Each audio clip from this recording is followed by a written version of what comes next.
नमस्कार, परिवर्तन news channel में आप सभी का स्वागत है। चैनल से जुड़ने के लिए लाइक, सब्सक्राइब, कमेंट एवं शेयर कर पी अपडेट में डॉक्टर अरुण कुमार ने कोविशील्ड एवं कोवैक्सीन और स्पुतनिक की असरदार विशेषता और गुणवत्ता को लेकर जानकारी दिया है। वैसे सभी वैक्सीन ही अपनी गुणवत्ता एवं विशेषता और असरदार में पूर्ण है। कोई कंपनी गारंटी नहीं देता है कि रोग को वो पूरी जड़ से उखाड़ फेंक देंगे, बल्कि रोगों से बचाव एवं लड़ने की शक्ति बढ़ा देती है। नमस्कार, मैं डॉक्टर अरुण कुमार। आज का स्पीच का विषय यह जानना जरूरी है कि कोवैक्सीन कोविशील्ड के बाद अब स्पुतनिक भी है तैयार। जाने कौन सी है वैक्सीन कितनी असरदार। कोरोना वायरस की वजह से हर दिन काफी संख्या में लोग संक्रमित हो रहे हैं।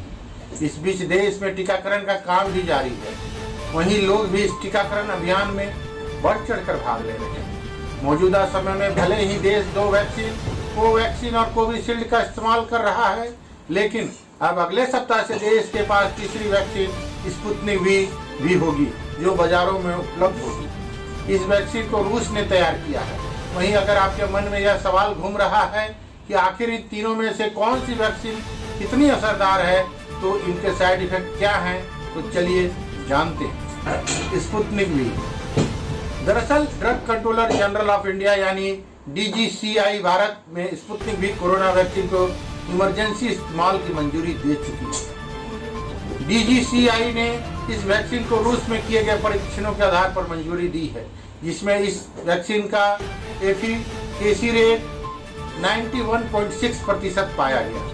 कोरोना के लड़ने में यह वैक्सीन कारगर साबित हुई। इस वैक्सीन के रूस के Gamaleya national centre of epidemiology एवं माइक्रोबायोलॉजी द्वारा विकसित किया गया है। इस वैक्सीन को शुरुआती दौर में ही विश्व स्तर पर इस्तेमाल करने की मंजूरी मिल गई थी। Side effect. ये वैक्सीन एक वायरल वेक्टर वैक्सीन है जो एंटीबॉडी के उत्पादन को ट्रिगर करके काम करती है। वहीं बात इसके साइड इफेक्ट की करें तो फरवरी 2021 में प्रकाशित एक लेसेंट अध्ययन के अनुसार स्पुतनिक भी वैक्सीन लगने के बाद सिर दर्द, थकान, इंजेक्शन लगने वाली जगह पर दर्द या फ्लू जैसे साइड इफेक्ट हो सकते हैं, जो कुछ दिनों में ठीक हो जाते हैं। लेकिन वैक्सीन लेने के बाद कोई गंभीर मामला सामने नहीं आया है। वहीं हर व्यक्ति में इस वैक्सीन को साइड इफेक्ट अलग अलग भी हो सकते हैं। कोवैक्सीन का एफिकेसी रेट 81% से ज्यादा पाया गया। इस वैक्सीन को हैदराबाद स्थित भारत बायोटेक द्वारा विकसित और निर्मित किया गया है। ये वैक्सीन इम्यून सिस्टम को प्रशिक्षित करने के लिए निष्क्रिय SARS-CoV-2 एंटीजन स्ट्रेन या मृत वायरस का उपयोग करती है, जो कोरोना के संक्रमण को पहचान कर इससे लड़ने में मदद करेगी। Side effect.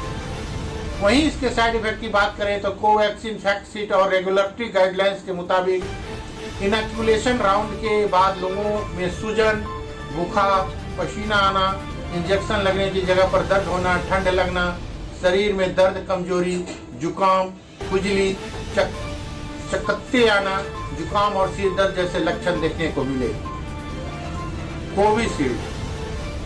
कोविशील्ड को विश्व स्तर पर इस्तेमाल किया जा रहा है और इसका एफिकेसी रेट 70.4% से अधिक है। वहीं इसकी 2 डोज के बीच अंतराल बढ़ाकर इसे 90% तक लाया जा सकता है। भारत में ऑक्सफोर्ड की वैक्सीन को देश की सबसे बड़ी निर्माता कंपनी सीरम इंस्टीट्यूट ने एस्ट्रेजेनिका के साथ मिलकर कोविशील्ड का नाम से तैयार किया है। Side effect. बाकी दोनों वैक्सीन की तरह ही कोविशील्ड के भी कुछ अपने साइड इफेक्ट हैं। इसमें इंजेक्शन लेने वाली जगह पर दर्द होना, बुखार आना, थकान होना, बदन दर्द होना, लालपन होना, मांसपेशियों में जकड़न आदि साइड इफेक्ट देखे गए। हमें एक चीज हमेशा ध्यान रखना चाहिए कि सभी वैक्सीन को तब मान्यता मिलती है जब वो सुरक्षा के सभी मानकों को पूरा करती है। वहीं कोरोना से लड़ने में लगभग इन सभी वैक्सीन को प्रभावी माना गया है। इसलिए कोरोना को मात देनी है, हर किसी को वैक्सीन जरूर लगवानी चाहिए। धन्यवाद। आपका अपना डॉक्टर अरुण कुमार। ललिता कुमारी गृहिणी एवं समाज सेवी ने खान पान पर विशेष जानकारी दी है।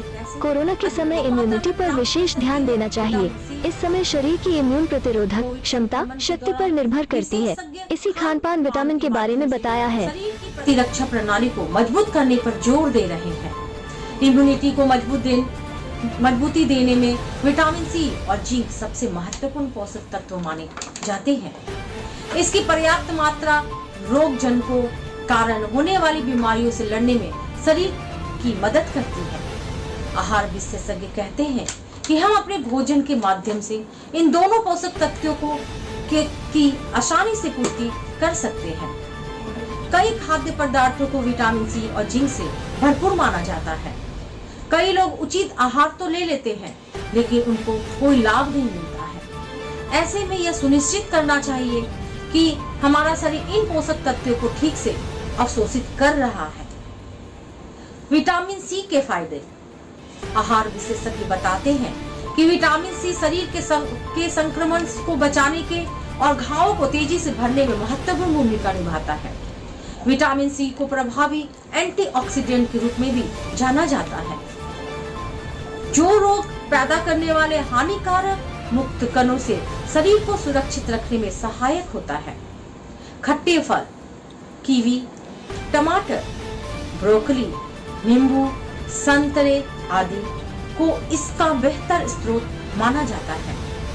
हर व्यक्ति को प्रतिदिन 75 से 90 मिलीग्राम की मात्रा में विटामिन सी का सेवन करना चाहिए। भोजन से विटामिन सी के अवशोषण को कैसे बढ़ाएं?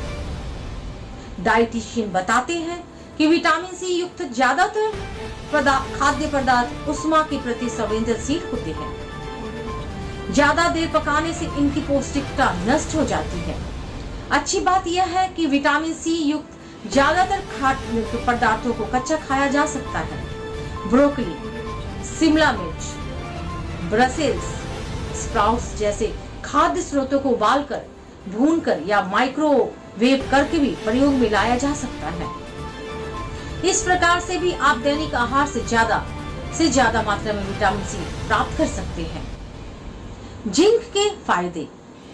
आहार और पोषण विशेषज्ञ बताते हैं शरीर के लिए जिंक एक बेहद आवश्यक पोषक तत्व है, जो 300 से अधिक एंजाइमों को सक्रिय करने में मदद करता है। जिंक प्रमुख रूप से डीएनए के निर्माण, कोशिकाओं की वृद्धि, प्रोटीन के निर्माण, क्षतिग्रस्त ऊतकों को ठीक करने और प्रतिरक्षा प्रणाली को मजबूत करने में मदद करता है। पुरुषों के लिए प्रतिदिन 11 मिलीग्राम जबकि महिलाओं के लिए 8 मिलीग्राम जिंक की आवश्यकता होती है। साबुत अनाज, गेहूं, चावल, दाल, बीन्स, ब्रोकली, मशरूम, नट्स, काजू बादाम, रेड मीट आदि से जिंक प्राप्त किया जा सकता है। भोजन से जिंक के अवशोषण को कैसे बढ़ाएं? पोषण विशेषज्ञ बताते हैं भोजन के किण्वन के माध्यम से जिंक के अवशोषण को बढ़ाया जा सकता है। इसके अलावा खाद्य पदार्थों में नींबू, अमचूर मिलाने से जिंक की जैव उपलब्धता में वृद्धि होती है। भोजन से ज्यादा मात्रा में जिंक प्राप्त करने के लिए आप उसमें अदरक, काली मिर्च आदि को भी मिलाकर भी सेवन कर सकते हैं। मैं ललिता कुमारी, धन्यवाद।